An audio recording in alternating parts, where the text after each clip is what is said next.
Hi everyone, board exams आ रहे हैं, theory अभी शुरू करनी है। अब कंफ्यूजन ये है कि कहाँ से शुरू किया जाए और कैसे शुरू किया जाए। आज का मेरा वीडियो इसी के ऊपर है, जिसको हम जल्दी से समझते हैं और किसी को और जल्दी में सुनना है ना, तो वो 2x की स्पीड में भी सुन सकता है।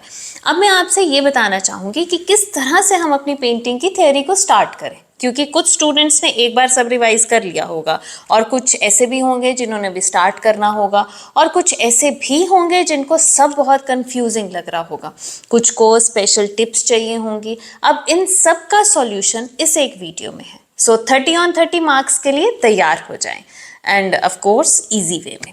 सिलेबस को देखें तो हमारे मेन 3 यूनिट्स हैं और इन सब का इक्वल वेटेज है, दैट इज 10 मार्क्स ईच। तो सबसे पहले आप ना 20 मार्क्स पर फोकस करें। देखें कैसे, फर्स्ट एंड सेकंड यूनिट जो है वो ऑलमोस्ट सेम पैटर्न के हैं, मतलब मिनिएचर स्कूल्स हैं, जिसमें से हमारा चैप्टर 1 आता है राजस्थानी स्कूल, सेकंड आता है Pahari school of miniature painting, third है Mughal school of miniature painting and fourth है Deccan school of miniature painting. तो चारों सेम हुए।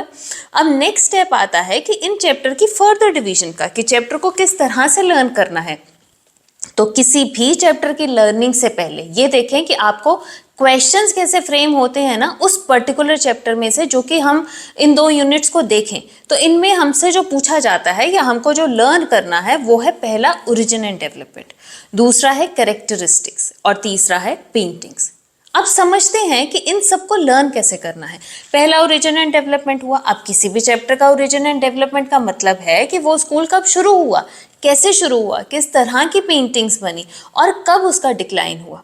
वैसे तो देखें बच्चा, अगर ये ओरिजिन एंड डेवलपमेंट आप किसी भी मिनिएचर स्कूल का अगर इसके नोट्स भी बनाएं बुक से, या आपके टीचर्स ने भी अगर आपको नोट्स प्रोवाइड करे हों, तो मिनिमम ये 2-3 पेजेस का आंसर तो बनता है। बट अब प्रॉब्लम है कि हमें लेंथी आंसर्स लर्न नहीं होते और नहीं कर सकते हैं, तो ये पॉइंट्स लिखें जो मैं बताने जा रही हूँ, ये प्लीज नोट डाउन कर लें। सो फर्स्ट पॉइंट ओरिजिन में क्या लिखना है, टाइम पीरियड। सेकेंड पॉइंट क्या लिखना है, इन्फ्लुएंस, कि वो किस किस का कहाँ से प्रभाव था। जैसे मुगल में हम कहते हैं ना पर्शियन आर्ट राजस्थानी का था, इसी तरह से सबका एक पॉइंट बना लें। थर्ड पॉइंट है कि उसके सब स्कूल्स लिख दें, जैसे राजस्थानी के मेवाड़, बूंदी, किशनगढ़, जोधपुर, बीकानेर। इसी तरह पहाड़ी के कौन से हुए, Kullu, Mandi, Garhwal, Basohli and so on. Fourth आता है कि जो पेंटिंग्स बनी हैं स्कूल की वो किन थीम्स पर बनी हैं। सो आप सबको पता है, और नहीं पता तो ये भी पॉइंट नोट करें कि रिलीजियस थीम हुआ, हिस्टोरिकल थीम हुआ, लिटरेरी थीम हुआ, रागमाला पर बनी है। इसके अलावा भी हैं बट मेन यही है। और इन सब पॉइंट्स के बाद आप 1-2 करेक्टरिस्टिक्स लिख दें, इसमें साथ लिख दें कि तो फिर एक बार के लिए ना इतना पॉइंट ठीक है, मतलब इतना लेंथ अगर हम बात करें तो ठीक है। अब सेकेंड पॉइंट जो है इन 4 चैप्टर्स में लर्न करना है वो है characteristics of that particular school. अब जो कि ऑलमोस्ट ये भी सेम है, एक बार ध्यान से पढ़ना, कुछ बेसिक पॉइंट्स हैं जो आपको चारों चैप्टर में चल जाएंगे। सो इस तरह से ये 4 क्वेश्चंस ना 1 गो में आप इनको रेडी कर सकते हो। अब वो आप नोट करें जो कैरेक्टरिस्टिक्स हैं, जैसे फर्स्ट लाइन में ड्राइंग सब में है, फ्लुएंट है, फाइन लाइन ड्राइंग्स हैं। सेकंड आता है कलर स्कीम, बहुत ब्राइट एंड ग्लोइंग कलर्स हैं। गारमेंट सब में पहनाए गए हैं, मोस्टली लहंगा चोली, ट्रांसपेरेंट चुन्नी ये आप पढ़ रहे हैं। प्रोफाइल फेसेस हैं सब स्कूल्स में। एनिमल्स एंड बर्ड्स का डिपिक्शन है, आप पेंटिंग्स देखें जैसे मारू रागिनी है उसमें कैमल का डिपिक्शन है, दारा शिको की बारात है उसमें भी एलिफेंट्स एंड हॉर्सेस बनाए गए हैं। Nand Yashoda and Krishna with kingsman है उसमें काउज हैं। तो ये भी है नेचर का डिपिक्शन, सब में पेड़ पौधे नदियाँ पहाड़ सब बनाए हैं। इन सब में अब थीम्स ऐड कर सकते हैं आप, वही रिलीजियस, हिस्टोरिकल एंड ऑल। सो ये 6-7 कॉमन पॉइंट्स हैं जो चारों चैप्टर के सेम हैं। अब आप ये सब भी लिख दें तो भी आपके मार्क्स आराम से आ जाएंगे। तो एक बार के लिए चारों चैप्टर्स के आपको कैरेक्टरिस्टिक्स में 5-6 कॉमन पता चल गए।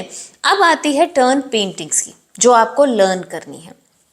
अब इसमें एक बात नोट करें तो इस बार के सैम्पल पेपर में जो सीबीएसई ने रिलीज़ किया है उसमें पेंटिंग्स पर काफ़ी क्वेश्चंस हैं और आई थिंक हमारी प्रायोरिटी भी इस बार पेंटिंग्स होनी चाहिए। टोटल 13 पेंटिंग्स हैं इन 4 चैप्टर्स की।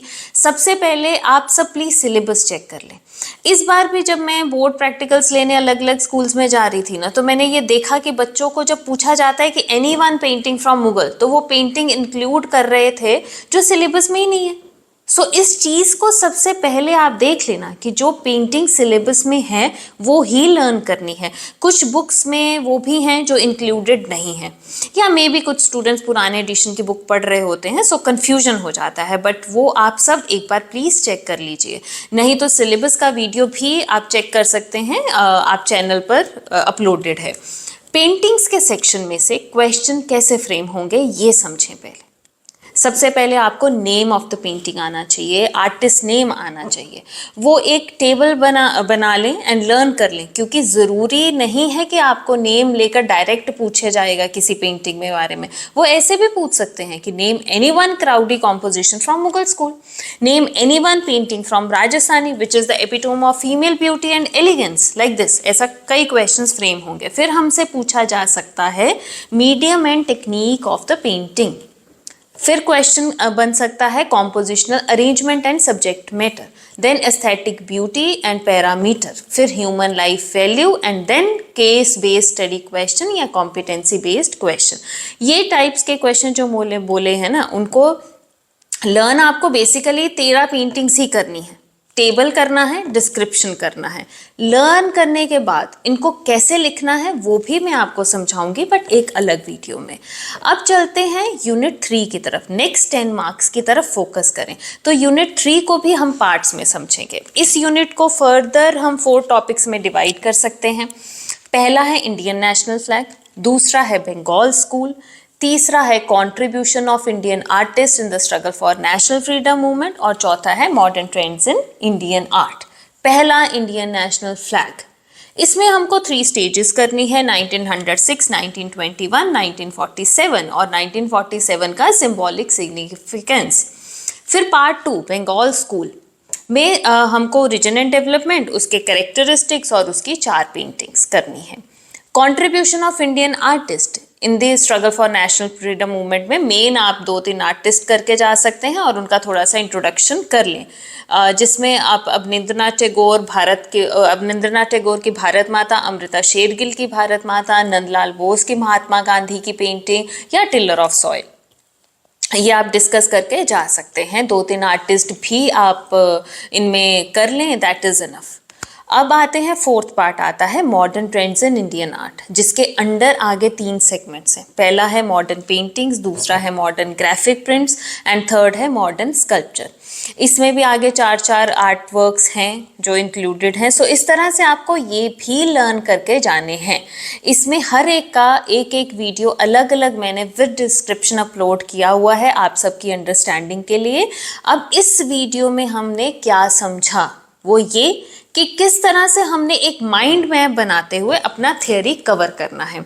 और आने वाले वीडियोस में ना मैं आपको ये भी समझाऊंगी कि 1 गो में कैसे सब ओरिजिन एंड डेवलपमेंट करना है, कि एक ही बारी में सब हो जाए, और एक ही बार पढ़ के चारों के कैरेक्टरिस्टिक्स कैसे लर्न करें, सो दैट आपके लिए थियोरी को लर्न करना और भी ईजी हो जाए। एंड आई होप ये वीडियो आपके लिए फ्रूटफुल रहेगा, ईजी लर्निंग एंड अंडरस्टैंडिंग के लिए, ना कि रोट लर्निंग के लिए। Thank you.